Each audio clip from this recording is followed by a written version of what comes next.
Hello friends, welcome back to my YouTube channel. आज हम लोग मॉडर्न हिस्ट्री का क्लास 27 करने वाले हैं, जिसमें हम लोग प्रमुख प्रस्ताव एवं सम्मेलन के बारे में पढ़ने वाले हैं। तो पिछले क्लास में हम लोगों ने गांधी युग के बारे में पढ़ा था और गांधी युग कंप्लीट किया था। तो चलिए आज का क्लास स्टार्ट करते हैं, जिसमें हम लोग प्रमुख प्रस्ताव एवं सम्मेलन के बारे में पढ़ते हैं और कुछ कुछ आंदोलन हुए थे जो कि हमारे देश को आज़ाद करने के लिए किए गए थे, उसके बारे में पढ़ना स्टार्ट करते हैं।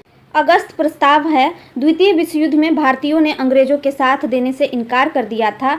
तो द्वितीय विश्व युद्ध हुआ था, उसमें भारतीय ने अब अंग्रेजों का साथ देने से इनकार कर दिया। तब अंग्रेजों ने भारतीयों का साथ लेने के लिए वायसराय लिथगो के द्वारा 8 अगस्त 1940 ईस्वी को अगस्त प्रस्ताव लाया था। इसमें निम्नलिखित बातें कही गई थी। तो क्या क्या बातें कही गई थी? तो इसमें कहा गया कि अगर द्वितीय विश्व युद्ध में भारत अंग्रेजों का साथ देता है तो हम उनके लिए डोमिनियन स्टेट की बात करेंगे। तो जो पहले ये लोग प्रस्ताव रख रहे थे उसको तो मान नहीं रहे थे, तो ये डोमिनियन स्टेट की बात तो पहले से ही भारतीयों ने रखा, गांधी जी ने रखा था, लेकिन वो लोग इनकी बात नहीं मान रहे थे। लेकिन जब द्वितीय विश्व युद्ध में हमारे भारतीय विश्व युद्ध में भाग लेने से मना कर रहे थे अंग्रेज के तरफ से, तब उन्होंने कहा कि अब हम लोग डोमिनियन स्टेट करेंगे, अब हम लोग आपका प्रस्ताव मान लेंगे।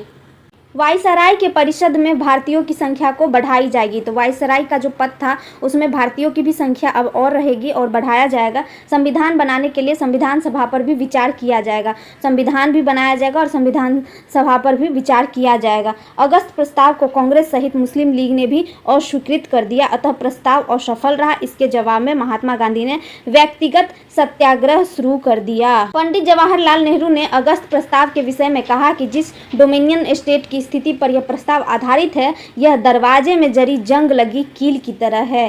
तो जिस भी डोमिनियन स्टेट की स्थिति के बारे में बात की जा रही है, प्रस्ताव के बारे में बात की जा रही है, वो अब दरवाजे में जरी जंग लगी कील की तरह हो गई है, क्योंकि वो लोग बहुत पहले से मांग कर रहे थे। अब वो जाकर के बोल रहे हैं कि अगर द्वितीय विश्व युद्ध में भारतीय भाग लेंगे तब हम पूरा करेंगे। इसीलिए गांधी जी और मुस्लिम लीग दोनों ही इस चीज़ को मानने से इनकार कर दिए। वो लोग बोले हम लोग नहीं मानेंगे। तो अगस्त प्रस्ताव जो था वो भारतीयों ने नहीं माना। व्यक्तिगत सत्याग्रह 17 अक्टूबर 1940 को गांधी जी ने पनवार महाराष्ट्र नामक स्थान से व्यक्तिगत सत्याग्रह शुरू किए थे। इस सत्याग्रह के प्रथम सत्याग्रही विनोबा भावे, दूसरे सत्याग्रही पंडित जवाहरलाल नेहरू, तीसरी सत्याग्रही ब्रह्मदत्त थे। इस आंदोलन को दिल्ली चलो आंदोलन भी कहा गया। तो इस आंदोलन को दिल्ली चलो आंदोलन भी कहा गया। क्यों कहा गया? क्योंकि गांधी जी बोले कि अब ऐसे काम नहीं चलेगा। हमारे जो देश में और भी लोग थे, जनता को बोले, जनता को जागरूक किए। गांधी जी बोले कि जैसे हम लोग दांडी मार्च किए ना, तो इन लोगों की अकल खुली, ऐसे ही अब हम सबको ना, जितने लोग हैं सब के सब दिल्ली चलो, सब मतलब जिसको जैसे हो सके वैसे जा करके दिल्ली में जा करके आंदोलन करते हैं, तब हमारी बातें पूरी होगी, हमारी मांगें पूरी होगी, हमारे देश को आज़ादी मिलेगी। तो व्यक्तिगत सत्याग्रह में यही हुआ था। उसी में नारा चला था। क्या नारा चला था? तो दिल्ली चलो, और उस आंदोलन का भी नाम पड़ा था दिल्ली चलो आंदोलन। क्रिप्स प्रस्ताव। द्वितीय विश्व युद्ध में भारतीयों से सहयोग प्राप्त करने के लिए क्रिप्स प्रस्ताव भारत आया था और ब्रिटिश प्रधानमंत्री विंस्टन चर्चिल ने भारत के राजनीतिक और वैधानिक गतिरोधों को दूर करने के लिए 23 मार्च 1942 ईस्वी को स्टैफर्ड क्रिप्स के नेतृत्व में क्रिप्स मिशन भेजा था। क्रिप्स मिशन के साथ कांग्रेस के अधिकारी, वार्ताकार पंडित जवाहरलाल नेहरू और मौलाना आज़ाद थे।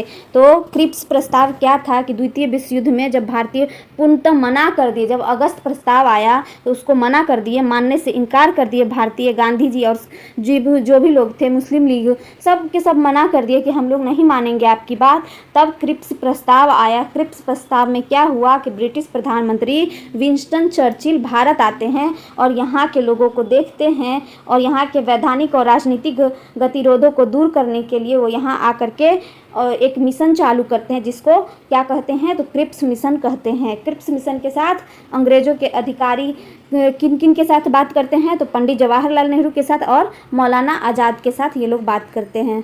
यह प्रस्ताव 30 मार्च 1942 को प्रस्तुत किया गया। इसने भारतीयों के आगे यह प्रस्ताव रखा कि यदि द्वितीय विश्व युद्ध में भारतीय उनका साथ देंगे तो युद्ध के बाद एक भारतीय संघ बनाया जाएगा, राज्यों का स्वायत्तता दी जाएगी। तो जो भी चीज़ अब मांग कर रहे थे, जो भारतीय पहले से मांग कर रहे थे इतने सालों से, तो अंग्रेज तो पूरी नहीं कर रहे थे। लेकिन जब उनके सामने द्वितीय विश्व युद्ध का बात आ गया, द्वितीय विश्व युद्ध चलने लगा दूसरे देश से, जर्मनी सबसे, तब इंग्लैंड अब चाह रहे थे हम अपनी सेना कहाँ से लाए, तो वो चाह रहे थे कि इसमें को धकेल दे तो हम भारतीयों को धकेल दे। तो उसको मनवाने के लिए अब वो सारा बात मानना चाह रहे थे, बोल रहे थे। अब उसके लिए क्रिप्स मिशन भी आया, उसके लिए अब ये लोग प्रस्ताव रखे कि अगर द्वितीय विश्व युद्ध में भारतीय उनका साथ देंगे तो भारतीय संघ बनाया जाएगा और उसमें राज्यों की स्वायत्तता भी दे दी जाएगी, जो कि ये मांग पहले से ही रखा गया था महात्मा गांधी के द्वारा।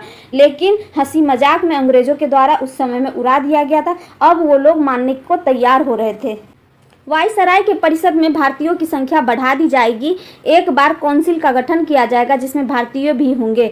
इस प्रस्ताव को कांग्रेस एवं मुस्लिम लीग दोनों ने ही अस्वीकार कर दिया। तो इस प्रस्ताव को भी अस्वीकार कर दिया गया मुस्लिम लीग और कांग्रेस के द्वारा। अंततः क्रिप्स प्रस्ताव असफल रहा। तो अगस्त प्रस्ताव के तरह ही क्रिप्स प्रस्ताव भी असफल रहा। उसमें भी भारतीय मांगे उनकी पूरी नहीं की, बोला नहीं हम लोग कैसे भी करके द्वितीय विश्व युद्ध में हम लोग भाग नहीं लेंगे। गांधी जी ने इस पर कहा कि एक आगे की तारीख की चेक पोस्ट डेटेड चेक था। ये क्या है? एक आगे की तारीख की चेक है, मतलब कि क्या पता ये मांग पूरी करेंगे कि नहीं करेंगे, हम लोग द्वितीय विश्व युद्ध में जाएंगे, हम लोग मर जाएंगे, क्या होगा कुछ नहीं जानते हैं। ये आगे की बातें कर रही है कि अगर इसमें भाग लेंगे तो हम ये कर देंगे, हम वो करेंगे। तो वो पोस्ट डेटेड चेक का नाम दिया था इसको। जवाहरलाल नेहरू ने इसे कहा था कि यह एक आगे की तारीख का चेक था जिसका बैंक नष्ट होने वाला है। तो जवाहरलाल नेहरू जी ने भी यही कहा था कि ये एक आगे की तारीख की चेक है, मतलब वैसे बैंक की चेक है ना जो बैंक अब बंद होने वाला है, नष्ट होने वाला है। तो वो लोग इसको भी स्वीकार नहीं किए क्योंकि वो लोग अब कैसे भी करके आज़ादी चाहते थे। अब उन्हें कोई उनका कुछ भी मानना ही नहीं था, अंग्रेजों का कोई भी बात नहीं सुनना था, बस उन्हें आज़ादी चाहिए थी। उनको बस अंग्रेजों को भारत से भगाना था। अब हम लोग भारत छोड़ो आंदोलन के बारे में पढ़ते हैं। इसके बाद भारत छोड़ो आंदोलन होता है। क्रिप्स प्रस्ताव के असफलता के बाद महात्मा गांधी ने भारत छोड़ो आंदोलन का प्रस्ताव रखा। इन्होंने इस आंदोलन की रूपरेखा तैयार करने की जिम्मेदारी किसको दी थी? तो जवाहरलाल नेहरू जी को दी थी। 1 अगस्त को तिलक दिवस पर इलाहाबाद में पंडित नेहरू ने कहा, हम आग के साथ खेलने जा रहे हैं, हम दोधारी तलवार का प्रयोग करने जा रहे हैं जिसकी चोट उल्टे हमारे ऊपर भी पड़ सकती है। तो पंडित जवाहरलाल नेहरू क्या बोलते हैं? तो पंडित जवाहरलाल नेहरू कहते हैं हम आग के साथ खेलने जा रहे हैं, हम 2 धारी तलवार के साथ खेलने जा रहे हैं जिसका एक धार हमारे तरफ भी है और एक अंग्रेज के तरफ है, जो जिसकी चोट उल्टे हमारे ऊपर भी उड़ सकती है। लेकिन तो भी हम लड़ाई करेंगे क्योंकि हमें अंग्रेजों को देश से बाहर निकालना है, हमें अपने देश को आज़ाद करना है।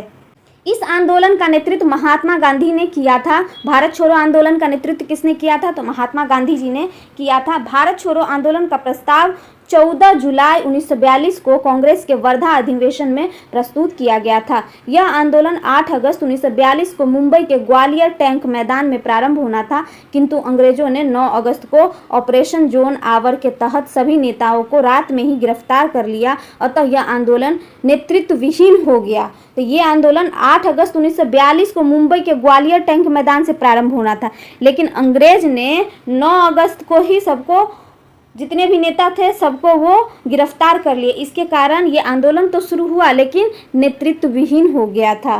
राजेंद्र प्रसाद को पटना के बांकीपुर जेल में गिरफ्तार कर दिया गया। जयप्रकाश नारायण को हजारीबाग जेल में गिरफ्तार किया गया, किंतु वे जेल का दीवार फांदकर भाग गए तथा अन्य आंदोलनकारियों को संगठित कर आज़ाद दस्ता का गठन किया।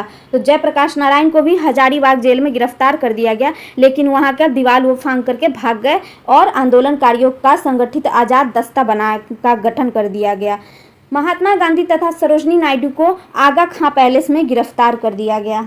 तो जो भी नेतृत्व करने वाले थे सबको गिरफ्तार कर लिया गया अंग्रेजों के द्वारा। आगा खां पैलेस में कैद के समय महात्मा गांधी के स्वास्थ्य में आमरण अनशन के कारण तेजी से गिरावट आ रही थी। चिकित्सकों के परामर्श पर भारत में ब्रिटिश सरकार द्वारा विचार किया गया कि अगर गांधी जी मर जाते हैं तो बम्बई सरकार प्रांतीय सरकारों के पास रूबिकॉन कूट शब्द भेज देगी। इसे ही ऑपरेशन रूबिकॉन कहते हैं। तो आगा खां पैलेस में गांधी जी को कैद किया गया था और वहाँ पर उनका जो आमरण अनशन था, आमरण अनशन पे वो चले गए कि अब कैसे भी मरे या जिए, अब देश को आज़ाद करना ही है, हमें भी ये बाहर निकाले। तो इनका बहुत ही तेज़ी से स्वास्थ्य खराब हो गया, जिसके कारण वहाँ के डॉक्टर बोले ब्रिटिश सरकार को कि अगर ये मर जाते हैं, ये हो सकता है कि ये मर भी जाए, तो फिर बम्बई सरकार प्रांतीय सरकारों के पास रूबिकॉन कूट शब्द भेज देगी। इसे ही ऑपरेशन रूबिकॉन कहा गया। भारत छोड़ो का नारा यूसुफ मेहर अली ने दिया था। तो भारत छोड़ो का नारा किसने दिया था? तो यूसुफ मेहर अली ने दिया था। यह आंदोलन के समय महात्मा गांधी के साथ अमेरिकी पत्रकार लुई फिशर थे। गुप्त रूप से मदन मोहन मालवीय ने इस आंदोलन का नेतृत्व किया। इन्हें महामना कहा जाता है। बम्बई तथा नासिक में भूमिगत रेडियो स्टेशन की स्थापना की गई। उषा मेहता, राम मनोहर लोहिया एवं वी.एम. खाकर ने भूमिगत कांग्रेस रेडियो का संचालन किया था। तो रेडियो का संचालन किया गया, किसने किया था? तो उषा मेहता, राम मनोहर लोहिया और वी.एम. खाकर ने किया था। भूमिगत कांग्रेस रेडियो का संचालन किया, जिससे लोगों तक ये बात पहुंचाई कि अब भारत छोड़ो आंदोलन हम लोग कर रहे हैं, अब कैसे भी करके हम लोग अब अंग्रेज को बाहर निकालेंगे अपने देश से। 9 अगस्त 1942 को महात्मा गांधी ने करो या मरो का नारा दिया था। तो महात्मा गांधी ने ही करो या मरो का नारा दिया था। कब दिया था? 9 अगस्त 1942 को दिया था। भारत छोड़ो आंदोलन को अगस्त क्रांति भी कहा जाता है। तो भारत छोड़ो आंदोलन को अगस्त क्रांति भी कहा जाता है। क्यों? क्योंकि यह अगस्त के महीने में शुरुआत हुआ था इसका, इसलिए अगस्त क्रांति भी कहते हैं। इसी आंदोलन के दौरान 11 अगस्त 1942 ईस्वी को पटना सचिवालय पर तिरंगा झंडा लहराने के लिए विद्यार्थी एक समूह आगे बढ़ा, जिस पटना के जिलाधिकारी आरएस ने गोली चलवा दी, जिसमें 7 विद्यार्थी शहीद हो गए। तो इसमें क्या हुआ था कि बिहार का जो पटना का सचिवालय है उस पर तिरंगा झंडा लहराने के लिए गए विद्यार्थी लोग और विद्यार्थियों का समूह, लेकिन वहां का जो जिलाधिकारी था, कौन था? आरएस था, उसने गोली चलवा दिया, जिसके कारण 7 विद्यार्थी शहीद हो गए थे। तो इस घटना को सचिवालय हत्याकांड भी कहते हैं। तो सचिवालय हत्याकांड किसे कहते हैं? पटना सचिवालय में जो 7 विद्यार्थियों पर गोली चलवा दिया गया था, क्योंकि वो लोग झंडा लहरा रहे थे सचिवालय के ऊपर, तो उसी को ही सचिवालय हत्याकांड भी कहते हैं। इस आंदोलन के दौरान रेल पटरी उखाड़ने की सबसे ज़्यादा घटना बिहार के मुंगेर से हुई है। तो ये जब घटना हो गया, 7 विद्यार्थियों की मौत हो गई, तो आक्रोश फैल गया जनता में और जनता ने रेल की पटरी उखाड़ने लगी। और ये कहाँ पे उखाड़ा गया है? तो मुंगेर में, बिहार के मुंगेर में रेल की पटरी उखाड़ दी गई। इसी आंदोलन के दौरान बलिया में चित्तू पांडे ने स्वतंत्र सरकार की स्थापना कर दी। मतलब बलिया में डायरेक्ट बोला अब हम लोग स्वतंत्र हो गए हैं। वो लोग खुद बोला हमें कोई अंग्रेजों से मतलब नहीं रहा। इस आंदोलन के दौरान बड़े नेताओं की गिरफ्तारी के बाद मुंबई के ग्वालियर टैंक मैदान में कांग्रेस का झंडा अरुणा आसफ अली ने फहराया था। कनकस्ता बड़ुआ भारत छोड़ो आंदोलन के समय गोहपुर पुलिस थाने पर तिरंगा फहराने के दौरान पुलिस गोलीबारी में शहीद हो गई थी। सतारा में नाना पाटिल तथा वाई.वी. चौहान के द्वारा सरकार की स्थापना की गई, जो सबसे लंबे समय तक चलने वाली सरकार थी। इस आंदोलन में अरुणा आसफ अली, सुचेता कृपलानी, उषा मेहता आदि महिलाओं ने बढ़ चढ़ करके हिस्सा लिया था। तो महिलाओं ने भी हिस्सा लिया था, पुरुषों ने भी हिस्सा लिया था। इस आंदोलन में Hindu Mahasabha, communist party of India, union party of Punjab एवं मुस्लिम लीग ने भाग नहीं लिया था। तो ये जो आंदोलन हुआ था भारत छोड़ो आंदोलन, इसमें Hindu Mahasabha, communist party of India, union party और पंजाब और मुस्लिम लीग जो है, इसने भी भाग नहीं लिया था। भारत छोड़ो आंदोलन के उपरांत सी राजगोपालाचारी ने अखिल भारतीय मुस्लिम लीग तथा भारतीय राष्ट्रीय कांग्रेस के बीच संवैधानिक गतिरोध को दूर करने के लिए 1940 ईस्वी में दी वे आउट नामक अपना प्रपत्र जारी किया। इस आंदोलन के समय भारत के प्रधान सेनापति लॉर्ड बेवेल, जबकि गवर्नर वायसराय कौन थे? तो लॉर्ड लिनलिथगो थे। इस समय के वायसराय लिनलिथगो ने भारतीयों के दमन के लिए हवाई जहाज से गोली चलाने का निर्णय लिया, परंतु यह आंदोलन स्वतः ही समाप्त हो गया। तो भारत छोड़ो आंदोलन जब हो रहा था, इतना अनियंत्रित हो गया था अंग्रेजों के लिए कि यहाँ के जो वायसराय थे, कौन थे उस समय में वायसराय? तो लिनलिथगो थे। उन्होंने सोचा कि अब इस आंदोलन को ख़त्म करने के लिए हमें हवाई जहाज़ से गोली चलाना पड़ेगा, तभी ये ख़त्म हो सकता है, ऐसा निर्णय लिया। लेकिन ये आंदोलन गोली चलाने से पहले ही समाप्त हो गई। वेवेल योजना। लिनलिथगो के बाद भारत के वायसराय वेवेल बने। इन्होंने 21 मार्च 1945 को भारत के सभी राजनीतिक दलों में आपसी समन्वय बनाने के लिए तथा भारत की स्थिति सामान्य बनाने के लिए 14 जून 1945 को एक योजना बनाई। इस योजना को ही वेवेल योजना कहते हैं। इस योजना के समय ब्रिटिश प्रधानमंत्री कौन थे? तो विंस्टन चर्चिल थे। तो अब अंग्रेजों को पता चल गया था कि अब हम लोग टिकने वाले नहीं है यहाँ पे, अब हम लोग किसी भी वक्त हम लोगों को भगा दिया जाएगा। तो वो लोग अब थोड़ा बहुत अब अच्छा करने लगे थे, क्योंकि वो सोच रहे थे कि जितना दिन तक खींच सकते हैं खींच लेते हैं, हम लोग भारत में रह लेते हैं। इस योजना के प्रमुख प्रावधान निम्न थे। केंद्र में एक नई कार्यकारी परिषद का गठन किया जाएगा, जिसमें वायसराय तथा कमांडर इन चीफ के अतिरिक्त शेष सदस्य भारतीय रहेंगे। इसके कार्यकारिणी परिषद में हिंदू एवं मुसलमानों की संख्या बराबर होगी। तो उसने कहा था कि अब हिंदू और मुस्लिम दोनों होंगे, और इसमें वायसराय तथा कमांडर इन चीफ जो होते हैं उसके अलावे जो भी होते हैं शेष सदस्य, वो भारतीय अब रहेंगे। कांग्रेस का नेता शीघ्र ही रिहा कर दिया जाएगा। गवर्नर जनरल बिना किसी कारण के निषेधाधिकार वीटो का प्रयोग नहीं कर सकेंगे। वेवेल योजना एक विचार विमर्श करने के लिए भारत के ग्रीष्मकालीन राजधानी शिमला में एक सम्मेलन बुलाया गया, जिसे शिमला सम्मेलन कहते हैं। तो वेवेल जो थे, इनकी बार बार तबीयत खराब हो जाती थी जब दिल्ली में रहते थे, तो इसीलिए ये यहाँ से बार बार ये शिमला चले जाते थे। इनको गर्मी ज़्यादा बर्दाश्त नहीं होती थी, इसीलिए इनको बार बार शिमला जाना पड़ता था, और वहीं पर शिमला सम्मेलन किया गया था। शिमला सम्मेलन। वेवेल योजना के तहत 25 जून से 14 जुलाई 1945 तक शिमला में एक सम्मेलन बुलाया गया। इस सम्मेलन में विभिन्न राजनीतिक दलों ने 21 प्रतिनिधियों ने भाग लिया था। मुस्लिम लीग की ओर से कौन भाग लिया था? तो जिन्ना भाग लिया था, और कांग्रेस की ओर से अबुल कलाम आज़ाद ने भाग लिया था। गांधी जी ने इस सम्मेलन में भाग नहीं लिए थे, जबकि वे इस सम्मेलन के दौरान शिमला में ही थे। तो गांधी जी शिमला में ही थे, तो भी वो इस सम्मेलन में भाग नहीं लिए थे। और कांग्रेस की तरफ से कौन लिए थे? तो डॉक्टर अबुल कलाम आज़ाद लिए थे। इसमें वेवेल योजना के प्रावधानों को बताया गया कि जिसकी मुख्य बातें निम्नलिखित है। तो वेवेल योजना का जो भी प्रावधान था उसके बारे में बताया गया था। क्या क्या था? वायसराय के 14 सदस्यीय परिषद में वायसराय तथा सेनापति का पद ब्रिटेन के पास रहेगा। तो वायसराय का जो पद रहेगा वो ब्रिटेन के पास ही रहेगा, और ये 14 सदस्य रहेगा, जिसमें से शेष 12 पदों पर भारतीय रहेंगे। 12 पदों पर भारतीय रहेंगे, जिसमें कि 6 हिंदू को रखा जाएगा, 6 मुस्लिम को रखा जाएगा। परिषद में भारतीय 12 में 6 मुस्लिम और 6 हिंदू सदस्य रहेंगे, अर्थात हिंदू तथा मुस्लिम की संख्या समान रहेगी। द्वितीय विश्व युद्ध के समाप्ति के बाद भारतीय खुद का संविधान बनाएंगे। तो द्वितीय विश्व युद्ध जब समाप्त हो जाएगा उसके बाद भारतीय अब खुद ही अपना संविधान बनाएंगे। विवाद का कारण। मुस्लिम लीग का कहना था कि 6 मुस्लिम सदस्य का चुनाव मुस्लिम लीग से ही किया जाएगा, जिस पर कांग्रेस सहमत नहीं थे। तो विवाद का क्या कारण था? शिमला समझौता ये पूरा नहीं हुआ। क्यों नहीं हुआ?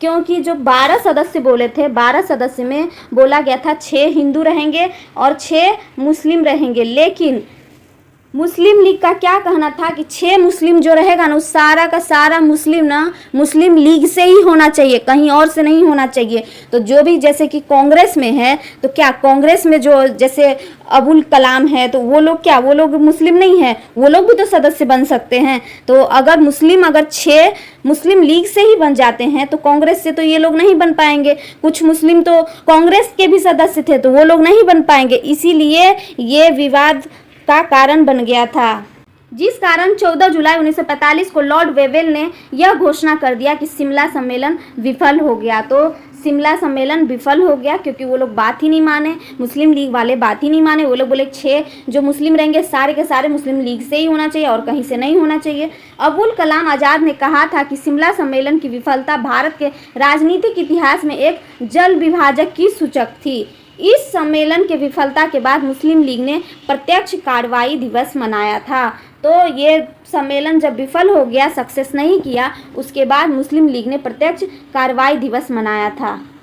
अब हम लोग नौसेना विद्रोह के बारे में पढ़ते हैं।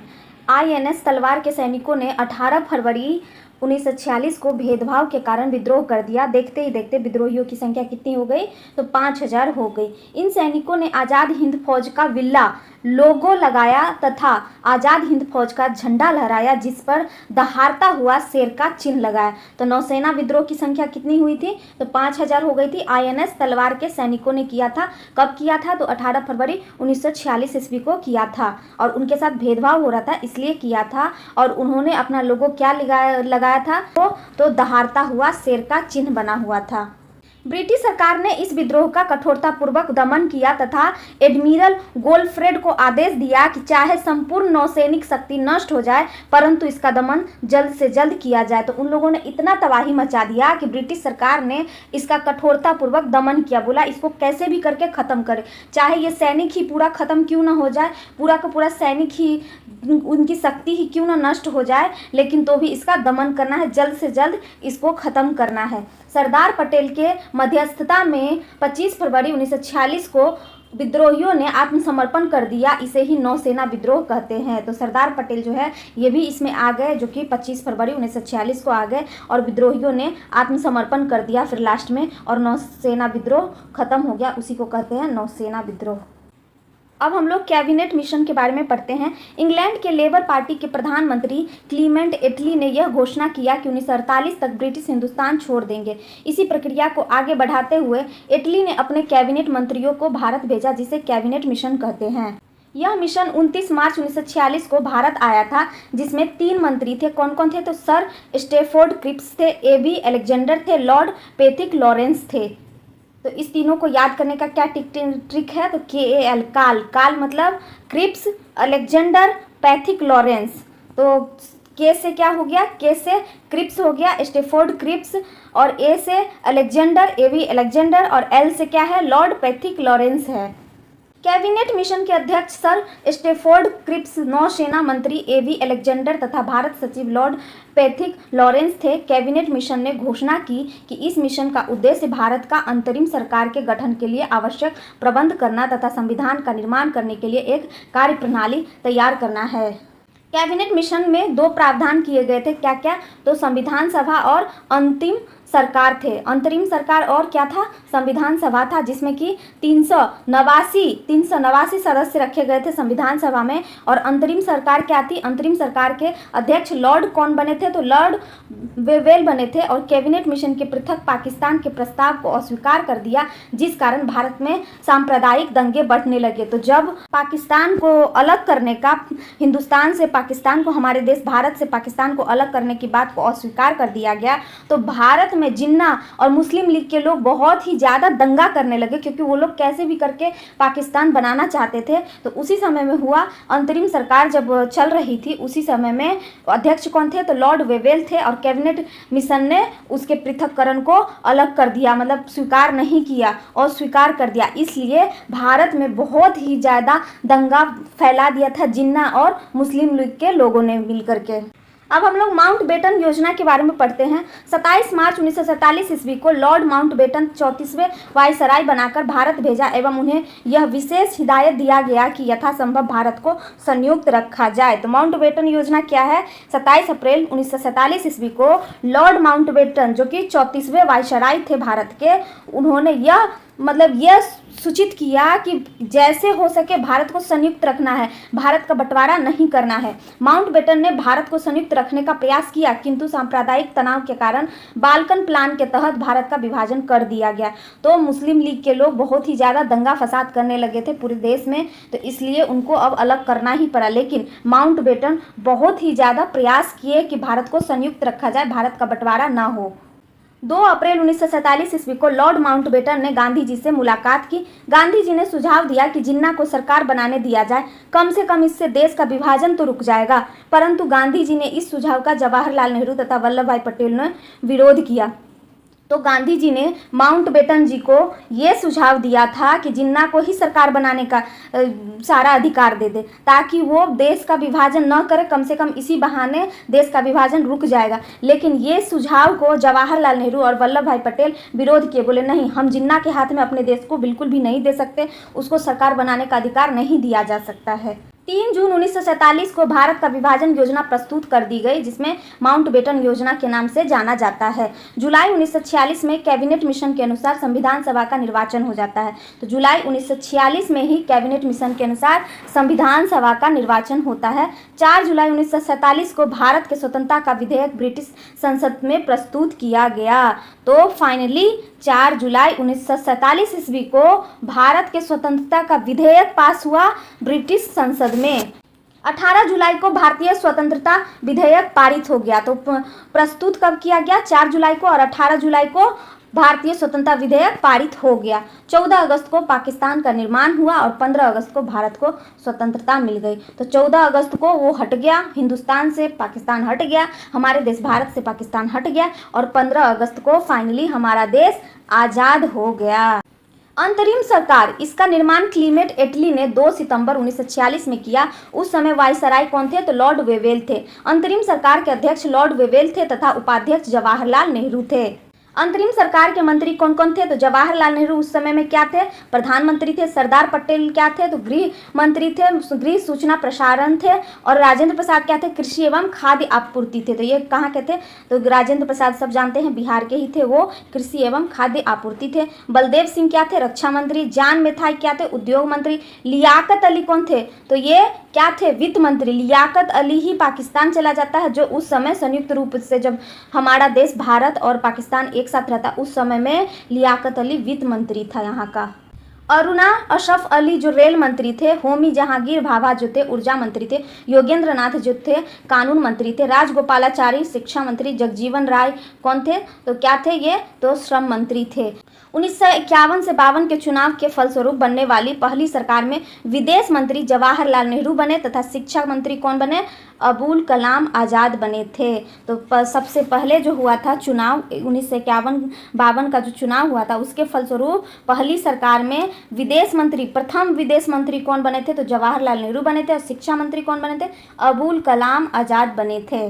भारतीय प्रेस का विकास। भारत में प्रेस का प्रारंभ 1556 ईस्वी में पुर्तगालियों ने गोवा से किया था। तो सबसे पहले भारत में जो प्रेस का जो प्रारंभ हुआ, कहाँ से हुआ था? तो गोवा से हुआ था।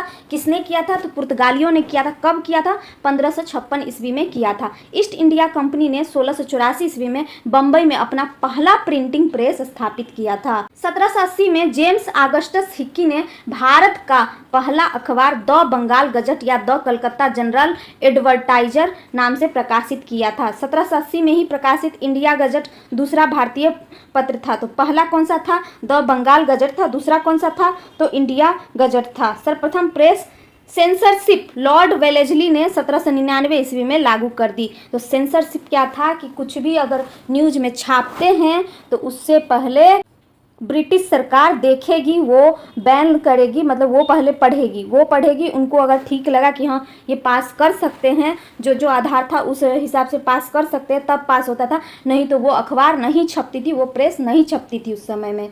किसी भी भारतीय द्वारा अंग्रेजी में प्रकाशित पहला समाचार पत्र बंगाल गजट था, जिसका प्रकाशन गंगाधर भट्टाचार्य ने किया। जबकि हिंदी में प्रकाशित प्रथम समाचार पत्र उदंड मार्तेंड था, जिसका प्रकाशन 1826 में कलकत्ता में जुगल किशोर ने किया था। भारत में राष्ट्रीय प्रेस की स्थापना का श्रेय किसे दिया जाता है? तो राजा राम मोहन राय को दिया जाता है, जिन्होंने साप्ताहिक समाचार पत्र संवाद कौमुदी जो कि 1821 में किए थे, फारसी भाषा में मिरातुल अखबार 1822 में तथा अंग्रेजी भाषा में ब्रह्म निकल का प्रकाशन किया था। तो ये 3 अखबार का स्थापना किए थे। 3 प्रेस का कौन कौन से थे? तो संवाद कौमुदी और मिरातुल अखबार और ब्रह्म निकल का किए थे। तो ब्रह्म निकल अंग्रेजी भाषा में था। राजा राम मोहन राय के सामाजिक तथा धार्मिक विचारों के विरोध में 1822 ईस्वी में समाचार चंद्रिका का प्रकाशन भवानी चरण बंदोपाध्याय द्वारा कलकत्ता से किया गया तथा बम्बई से 1822 ईस्वी में गुजराती भाषा में दैनिक बम्बई समाचार का फर्दू नजी ने प्रकाशित किया था। 1851 ईस्वी में दादा भाई नौरोजी द्वारा रस्तो गफार तथा अखबार सौदागर का प्रकाशन गुजराती में किया गया।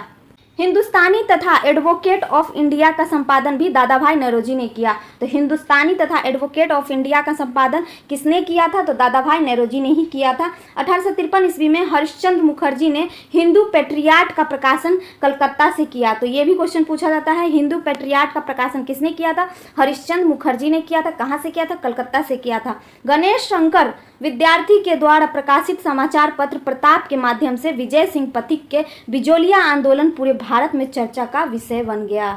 क्रिस्टोफर दास पाल को भारतीय पत्रकारिता का राजकुमार कहा जाता है।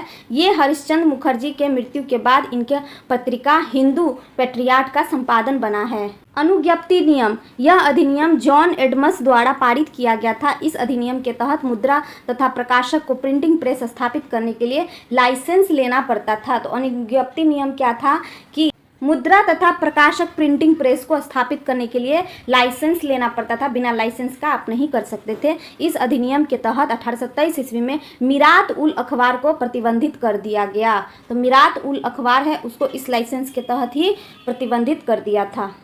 वर्नाक्यूलर एक्ट था। वर्नाक्यूलर प्रेस एक्ट क्या था? तो 1878 ईस्वी में लॉर्ड रीटन ने भारतीय प्रेस का गला घोटने वाला अधिनियम वर्नाक्यूलर प्रेस एक्ट लगाया था। इस अधिनियम को मुंह बंद करने वाला अधिनियम कहा जाता है। इस एक्ट के तहत जिला मजिस्ट्रेट को यह अधिकार था कि वह किसी भी भारतीय भाषा के समाचार पत्र को ब्रांड पेपर पर हस्ताक्षर करवा ले कि वह कोई भी ऐसी सामग्री नहीं छापेगा जो सरकार विरोधी हो। तो उस समय में तो ब्रिटिश सरकार चलती थी, तो ये ऐसा गंदा एक्ट था, ऐसा गंदा वर्नाक्यूलर प्रेस एक्ट था जो जिसके तहत कोई भी समाचार अगर छापना है तो ब्रांड पेपर बना दिया जाता था कि आप कुछ भी छापिए लेकिन सरकार के विरुद्ध नहीं छाप सकते। लेकिन उस समय मुख्य कारण क्या था छापने का? कि लोगों को जागरूक बनाए, हमारे देश को आज़ाद करने के लिए, अंग्रेजी सरकार को हटाने के लिए। तो ये यहाँ के प्रेस का गला घोटने वाला एक्ट भी कहा जाता है वर्नाक्यूलर प्रेस एक्ट को।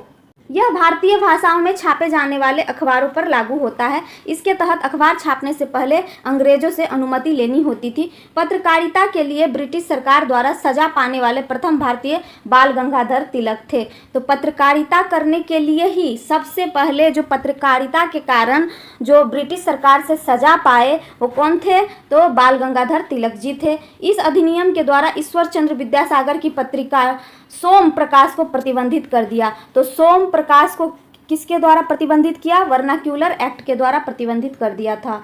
वर्नाक्यूलर एक्ट से बचने के लिए शिशिर कुमार घोष तथा मोतीलाल घोष ने अपनी अमृत बाजार पत्रिका को बंगाली से अंग्रेजी में कर लिया था। पायनियर अखबार ने वर्नाक्यूलर एक्ट का समर्थन किया था क्योंकि पायनियर अंग्रेजों का भाषा का अखबार था। तो पायनियर अंग्रेजी भाषा का अखबार था, इसलिए इसके समर्थन में था। लॉर्ड रिपन ने 1882 ईस्वी में वर्नाक्यूलर प्रेस एक्ट को समाप्त कर दिया। तो इसके बाद लॉर्ड रिपन आते हैं जो कि वर्नाक्यूलर प्रेस एक्ट को समाप्त कर देते हैं, जो कि ये बहुत ही खराब गला घोटने वाला प्रेस एक्ट बना हुआ था।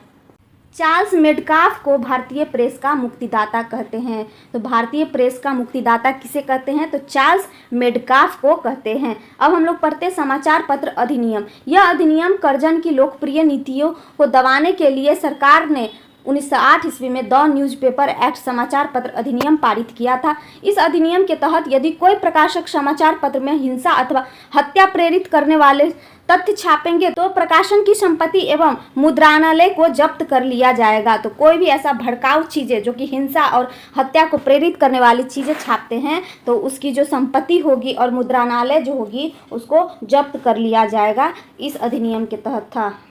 इस अधिनियम के तहत बंगाल में वंदे मातरम, संध्या तथा युगांतर देशी समाचार पत्रों को बंद करके उन पर मुकदमा चलाया गया। अब हम लोग देखते हैं प्रमुख आधुनिक भारतीय समाचार पत्र कौन कौन सी थी उस समय। तो समाचार पत्र एवं पत्रिकाएं, भाषा कौन सी थी, वर्ष क्या है और संपादन और संस्थापक क्या है। तो इसको अच्छे से याद कर ले, देख ले अच्छे से क्या क्या है। द बंगाल गजट जो था वो अंग्रेजी में लिखा गया था, 1780 में चालू हुआ था। जेम्स ऑगस्टस हिक्की ने किया था, संपादक यही थे। इंडिया गजट कौन थे? अंग्रेजी में ही था और 1780 में ही चालू हुआ था। हेनरी विवियन डिरोजियो ने किया था। बंगाल गजट क्या है? बंगाल गजट 1818 में हुआ। गंगाधर भट्टाचार्य ने किया। समाचार दर्पण बंगाली में हुआ 1821 में जेसी मार्समैन ने किया। और जाम ए जहानुमा उर्दू में हुआ था, राजाराम मोहन राय ने लिखा था। बॉम्बे समाचार गुजराती में लिखा गया जो कि 1822 में संपादन हुआ। फरदूनजी मार्जवान ने संपादन किया था इसका। दर्पण मराठी में था, 1832 में आया। बाल शास्त्री ने प्रकाशन किया था इसका। बॉम्बे टाइम्स जो थे वो अंग्रेजी में था, और थॉमस वेटेन ने किया था जो कि रॉबर्ट नाइट थे। सोम प्रकाश बंगाली में आया जो कि 1859 में प्रकाशन हुआ। किसने किया? ईश्वरचंद्र विद्यासागर ने किया था। पाइनियर अंग्रेजी में था जो कि जॉर्ज एलन ने प्रकाशन किया था। केसरी मराठी में आया जो कि बाल गंगाधर तिलक जी ने प्रकाशन किया था। मराठी आया था अंग्रेजी में, मराठी जो था वो अंग्रेजी में आया था, 1881 में आया था। बाल गंगाधर तिलक ने ही इसका भी प्रकाशन किया था। संध्या आया था 1906 में, ब्रह्म बांधव उपाध्याय ने किया था। द लीडर जो थे ये अंग्रेजी में आया, मदन मोहन मालवीय ने किया प्रकाशन। हमदर्द उर्दू में आया जो कि मौलाना मू अली ने किया। गदर आया था उर्दू, अंग्रेजी, गुजराती, पंजाबी, हिंदी इन सब भाषाओं में आया था, और जो लाल हरदयाल ने किया। कॉमनवेल्थ जो अंग्रेजी में प्रकाशन हुआ 1914 में प्रकाशन हुआ, एनी बेसेंट ने किया था। डॉन जो है अंग्रेजी में हुआ 1917 में, और मोहम्मद अली जिन्ना ने किया था डॉन का प्रकाशन। न्यू इंडिया अंग्रेजी में आया 1919 में आया, एनी बेसेंट ने प्रकाशन किया। नवजीवन हिंदी गुजराती में महात्मा गांधी जी ने प्रकाशन किया, आज हिंदी में, और ये शिव प्रसाद गुप्ता ने प्रकाशन किया। हरिजन आया 1933 में, महात्मा गांधी जी ने ही प्रकाशन किया था। इनकलाब आया था उर्दू में, ये 1937 में प्रकाशन हुआ, खालिद अंसारी ने किया था। नेशनल हेरोल्ड ये अंग्रेजी में आया था, 1938 में प्रकाशन हुआ इसका, और जवाहरलाल नेहरू जी ने इसका प्रकाशन किया था।